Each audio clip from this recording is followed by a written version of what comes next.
대통령 사저와 청와대를 폭파하겠다고 협박했던 20대 용의자의 꼬리가 잡혔습니다.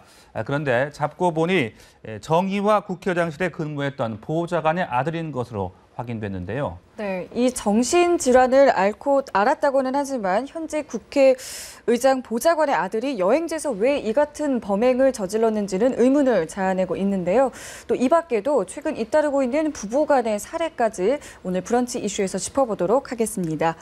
네, 오늘 이윤호 동국대 경찰행정학과 교수 그리고 임방글 변호사 나와주셨습니다. 안녕하세요. 네, 안녕하십니까. 네, 청와대 폭파 협박범 좀 의외다라고 생각하는 분들이 많이 계셨을 것 같은데요.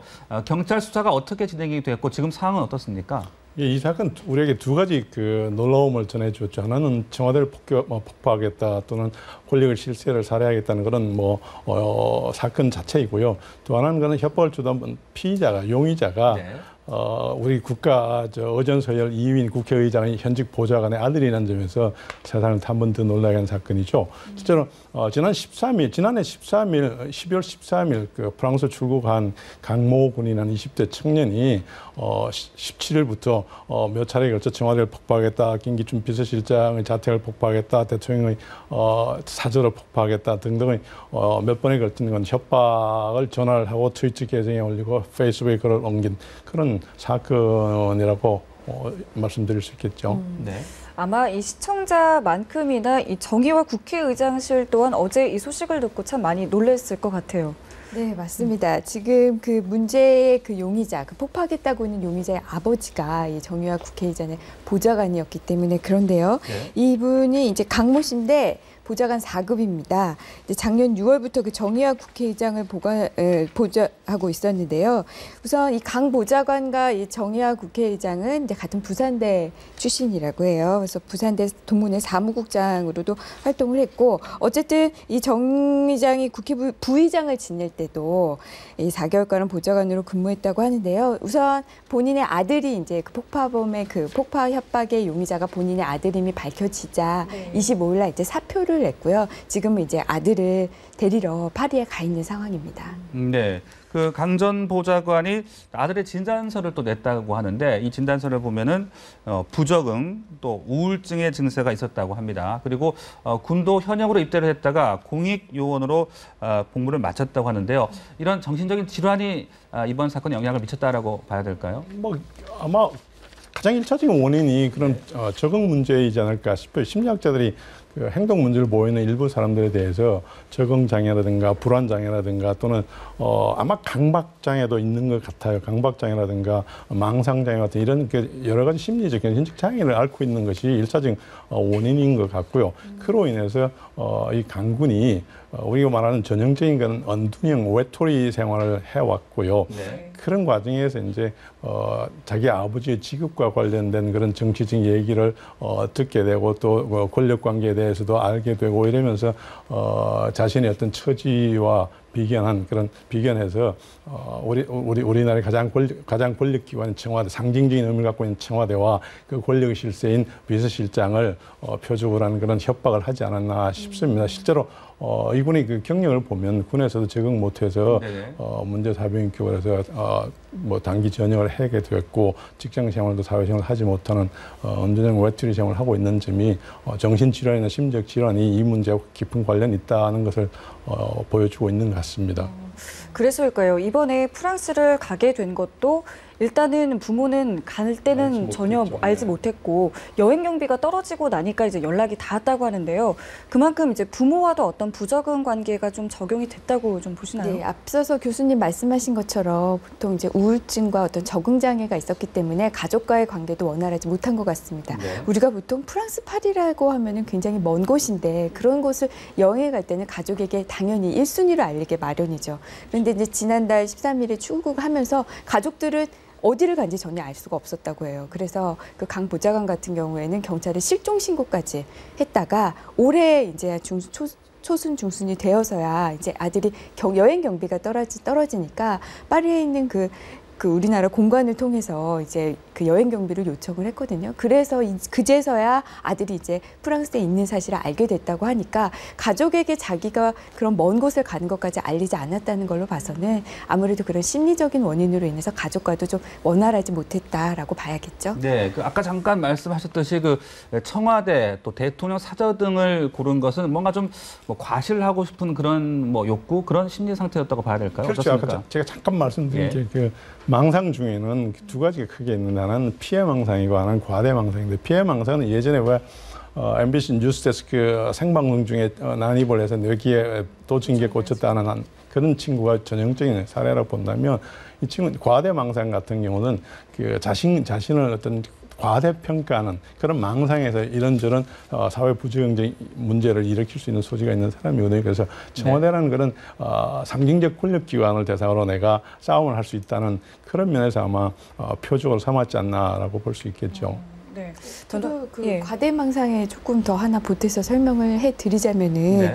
우선 이 사람이 그 2015년 그러니까 올해 1월 17일에 자기의 트위터에다가 이제 처음으로 뭐 대통령 자택을 폭파하겠다 이런 얘기를 했어요. 그런데 그 직후에 이제 경찰이 이제 폭파 그 용의자를 특정을 했거든요. 그래서 이 이제 체포영장도 바로 이제 영장이 발부됐고, 그러니까 어쨌든 본인이 발각된 사실을 알았어요. 그럼에도 불구하고 또 25일날 이제 청와대 민원실에 이제 또 전화를 했거든요. 그러니까 본인임을 이제 본인이 드러났음에도 불구하고 또 다시 이렇게 뭐 폭파 협박을 하거나 이랬다는 것을 이제 본인을 좀 과시하기 위한 행동 이런 것으로 보이고요.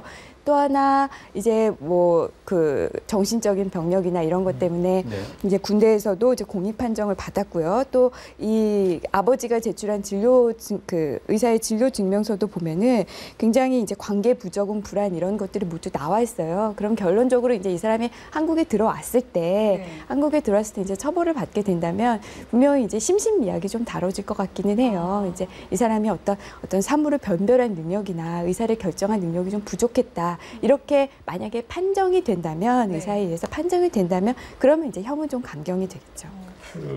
되게 대부분의 이런 그 사이버 범죄들 중에서 그 동기가 자기 과시형이 많긴 해요. 네. 그래서 특히 이제 우리 사법 당국에서 국가가 대응을 하게 되면 그것을 오히려 즐기게 되고 더 큰 협박을 하게 되는 그런 그 특징을 보여주고 있죠. 지금 변호사님 말씀하신 것처럼 이런 친구들 정신심리적인 진단서를 부모님께서 제출한 이유는 아마 사후를 대비한 그런 전략일 수도 있는데요. 대표적인 게 예전에 미국에서 레이건 대통령 저격 미수했던 사람이 단 하루의 형벌도 받지 않았습니다. 이유는 심신미약입니다. 소위 말해서 미국 사람들이 얘기하는 insanity defense라 그럽니다.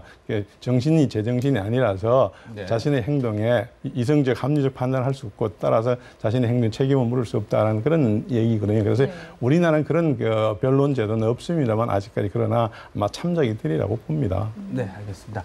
다음 사건으로 또 넘어가 보겠습니다. 이 50대 남성이 부인을 흉기로 찔러 숨지게 한 뒤 달아난 사건이 있었는데 이 관리 대상 조폭이었다고 합니다. 이 관리 대상 조폭이라는 것이 어떤 것을 의미하는 것인지 이 사건 상황 좀 설명해 주시죠. 경찰이나 사법 당국에서 보면 조직 범죄와의 전쟁들 가끔 진행을 하고 있습니다만 평소에도 조직 범죄 집단의 구성원이라든가 또는 과거의 전력이 있는 사람들은 리스트업해서 이제 관리하고 있다고 얘기를 하죠. 그중 한 사람이라는 그런 얘기 같고요. 사실은 그 조직 범죄는 재미있습니다. 이게 이제 조직 범죄와의 전쟁을 하게 되면 많은 사람들 범죄들이 검거가 되고 있고 당분간은 조용해지지만 근데 문제는 여기서 범죄 대체라는 게 있어요. 그래서 두목이 잡혀가게 되면 행동대장이 부두목이 두목이 되고 행동대장이 부두목이 되고 이렇게 선수는 항상 대체 요원이 있게 마련이죠. 그래서 조직범죄는 해결되지 않는 게 사실이고 또 하나는 조직범죄라는 것이 예전에 비해서 이제 행동 반경이나 또는 할 수 있는 수법이 다양해졌습니다. 합법을 가정한 비즈니스에까지 이제 진출하고 있기 때문에 사법당국에서 사실은 조직범죄와의 전쟁이나 조직범죄 소탕이 훨씬 더 힘들어진 그런 상황이죠. 그래서 그런 틈을 이제 빈틈을 악용하는 다양한 조직 범죄들이 아직도 뭐 많이 일어나고 있는 현실이죠. 네. 물론 모든 이제 재혼 가정이 다 그럴 거라고는 생각하지 않습니다만 최근에 있었던 어떤 사건들을 봤을 때요. 가장 컸던 게 이제 아무래도 안산 인질범 그 사건이었는데 그것도 이제 재혼 부부 간에서 일어났던 일이었고 이번 일도 마찬가지란 말이죠. 그래서 이 재혼 가정에 대해서 저희가 좀 짚어보는 것도 나쁘지 않을 것 같아요. 통계청 자료에 의하면요, 그 재혼 부부의 한 75%가 다시 이혼을 한다고 합니다.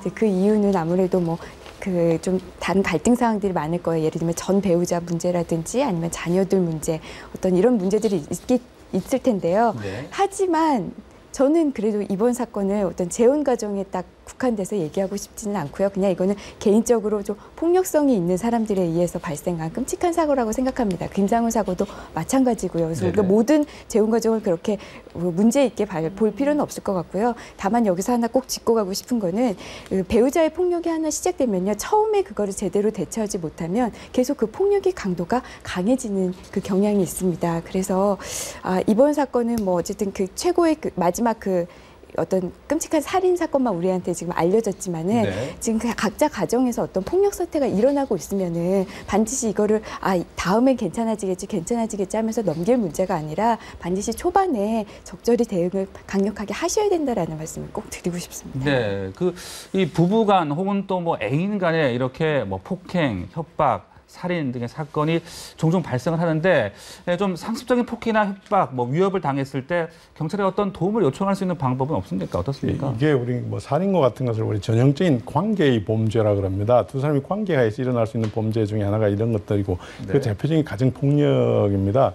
사실 이런 가정에서 폭력 사건이 빈번한 이유는 살인에 대해서 우리가 잘못 알고 있는 몇 가지 소위 말해서 통념들이 있는데 그 중에 하나가 낯선 사람 사이에서 살인이 주로 일어난다는 것도 아니고요. 면식범에 더 많이 일어나고 있고요. 또 집 바깥에서 살인 사건이 일어나는 것도 아니고 사실 내부에서 많이 일어나고 있고요. 그런 것들이 몇 가지 살인에 관한 통념인데 그걸 잘 보여주는 게 가정폭력이죠. 가정이라는 것은 그렇습니다. 폭력이나 살인 같은 폭력 사건이 일어나기 가장 쉬운 원상은 물리적 거리는 가깝지만 심리적, 감정적 거리는 먼 경우가 살인과 같은 관계의 범죄가 가장 일어나기 쉬운 환경입니다. 가정이 바로 그런 어떤 원상이 되고 있다는 것이죠. 그래서 사실은 변호사님 말씀하신 것처럼 살인 사건으로 우리가 문제를 볼 것이 아니라 살인의 계기가 되었던 가정폭력의 문제로 시작을 해야만이 살인이라는 끔찍한 범죄가 예방될 수 있다고 봅니다. 그런데 사실은 가정폭력 문제 해결되지 않는 이유 중에 하나가 어려운 이유 중에 하나가 학대받는 아내나 가족 구성원들이 학대하고 있는 남편이나 아버지를 떠나지 못하는 그런 어려움들도 떠날 수 있는 그런 우리 사회적 환경이나 여건이 잘 되어 있지 않다는 점도 큰 이유가 되고 있죠. 그래서 네. 뭐 쉘터라든가 또는 보호나 서비스 지원이나 보호를 제공해 줄 수 있는 우리 여러 가지 제도적이나 뭐 시설적 장치가 아직은 턱없이 부족한 이유고요. 또 하나는 이렇게 이제 가정폭력의 가장 큰 원인 중에 하나가 우리가 학문적으로 그 파워 티어리라는 권력 이론이라 그래요. 부부 간의 가족 간의 이 권력 관계와 서열 관계가 흐트러졌거나 균형이 깨졌을 때 일어나기 쉽다는 거죠. 그래서 네. 남편의 어떤 자신의 사회적 지위가 또는 아버지의 가정의 지위가 역전되었을 때, 경제력이 없었을 때, 그래서 자신을 무시한다고 생각했을 때 그 지위나 권위를 되찾을 수 있는 유일한 방법은 내가 가지고 있는 힘을 사용하는 것이고 그게 대부분의 가정폭력의 원인입니다. 그런 면에서 경찰이나 우리 사법당국에서도 사실은 문제 가정에 대한 그 개입이 좀 더 빨리 이루어져서 네. 이 가정폭력이 심각한 범죄로까지 번지지 않도록 예방할 필요가 있죠. 네, 그 경찰에 신고를 하는 방법은 잘 돼 있는지 그리고 아무래도 남의 가정사기 때문에 좀 소극적으로 대응하는 그런 면도 있을까요? 어떻습니까? 요새는요, 만약에 가정폭력이 뭐 신고가 되면은 이제 경찰이 이제 연행이 되지 않습니까? 그러면 이제 그 검사 청구로 인해서 이제 그 예를 들면 배우자가 맞았다 그럼 배우자한테 물어봐요. 혹시 뭐 접근 금지 명령을 원하냐라고 해서 이제 원한다고 하면은 이제 법원에다가 검사가 청구를 합니다. 그래서 뭐 접근을 금지하고 뭐 전화를 하지 말아라, 문자를 하지 말아라 이런 임시 조치 결정을 내려주기는 해요. 네. 근데 그거 외에 근데 정말 또 굉장히 아이러니한 게 이런 상황에서 경찰이 그럼 배우자를 또 폭행이나 상해로 고소하겠습니까 하면은 많은 분들이 또 약간 고민을 하세요. 괜히 내가 이제 저 사람한테 이런 뭐 이렇게 접근 금지 명령까지 받았는데 굳이 저 사람한테 전과까지 내가 씌워줄 필요가 있을까? 네. 또 또 많은 분들이 착각하시는 게 이렇게 고소하면은 바로 이 사람이 구치소를 가는 건 아닌가? 괜히 애들 아빠인데 내가 애들한테까지 상처 주는 거 아닌가 하면서 또 고소는 안 하시는 분들도 또 많아요. 그렇다 보니까 어떤 이런 뭐 고소할 수 있는 어떤 여건도 갖춰지고 아니면은 뭐 접근 금지 명령 이런 걸 또 해준다고 해도 네. 결론적으로는 완전히 두 분이 헤어질 거라고 마음을 먹지 않는 이상을 이게 그냥 다시 원상태로 돌아가더라고요. 또 그래서 정이다 보니까 그렇죠. 예, 그러면 다시 가정으로 돌아가면 또 다시 폭력이 또 계속되고 이런 경우가 저는 좀 주변에서 좀 종종 봐서요. 글쎄요, 조금 더 어떤 근본적인 대책이 마련되어야 될 것 같은데. 큰 문제는요.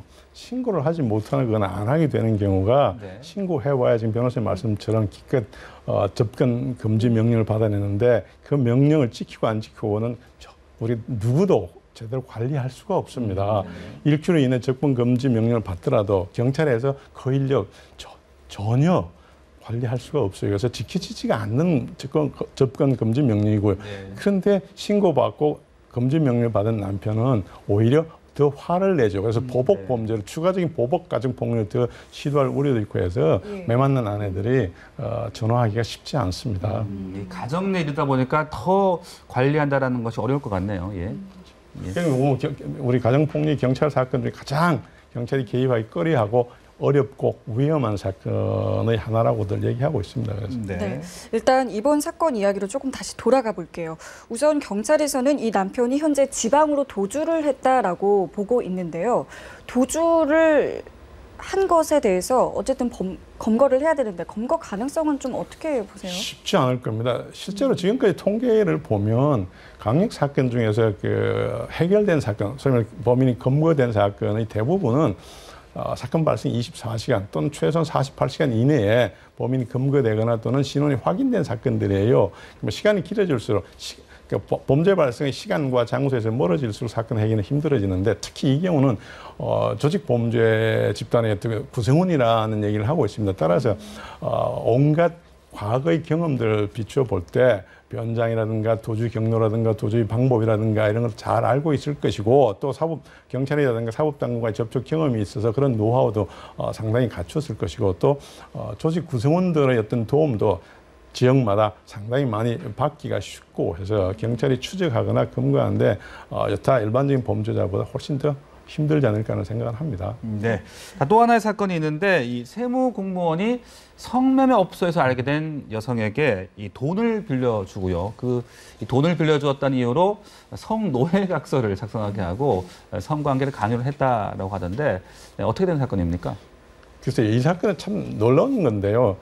여러 가지 범죄 행위를 복합적으로 행하는 그런 사람 같아요. 예를 들어서 공무원의 부패 문제도 있고 성범죄도 뭐 있고 위협의 어떤 뭐 위협하는 그런 위협의 문제도 있고 뭐 한두 가지가 아닌 것 같아요. 근데 실제로는 미국 연구학자가 이렇게 연구한 걸 보면 공무원의 부패라든가 부조리나 범죄는 대개 보면 예방하기 위해서는 대다수 공무원들이 이런 부패와 부조리나 범죄를 하지 않는 이유는 가장 큰 것이 소위 말해서 몰락의 두려움이라고 그럽니다.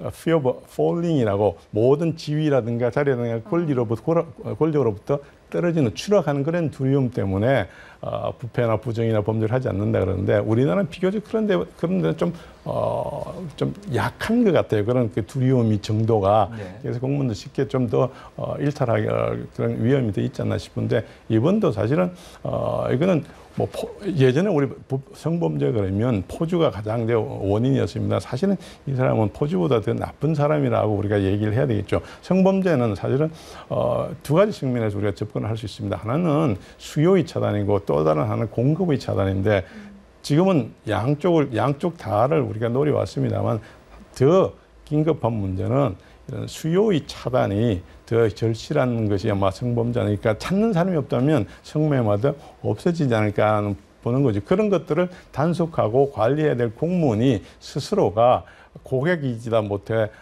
협박까지 하고 수포 가압의 성노예화까지 시켰다는 것은 사실은 우리가 용납하기 쉽지 않은 어려운 그런 사건이죠.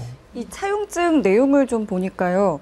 매달 원금과 연 40%에 달하는 이자를 갚겠다라는 내용이 있고요. 또 돈을 갚지 못했을 때는 원하는 걸 뭐든지 들어준다라는 각서 내용이 있는데 우선 이게 법적으로 허용이 가능한 건가요? 우선 이자제한법상 최고 이율은요, 연 25%입니다. 25%를 넘어서는 부분은 무효입니다. 지금 이분이 4천만 원을 빌렸거든요. 네. 만약에 25%라고 한다면은 1,000만 원이죠.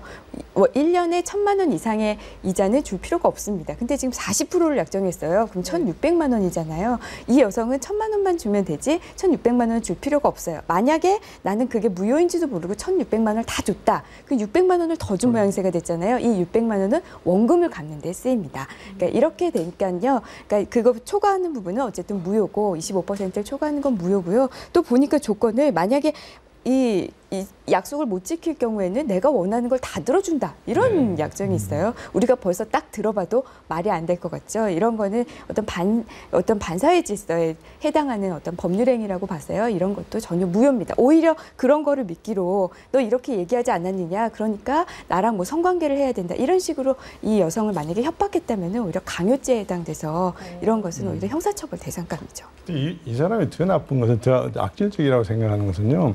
사실은 그 여성의 그 성매매업에 종사하는 여성의 어떤 신상을 악용했다는 점이 더 얄미운 거죠. 사실은 네. 본인의 어떤 일탈적인 행동 때문에 신고하지 못하는 이 약점을 악용한 그런 범죄이기 때문에 더 비난받아 마땅한 그런 사람이고 그런 사건인 것 같아요. 네, 알겠습니다. 오늘 뭐 여러 가지 사건, 사고 함께 짚어봤습니다. 두 분 말씀 여기까지 듣겠습니다. 감사합니다. 고맙습니다. 고생하셨습니다.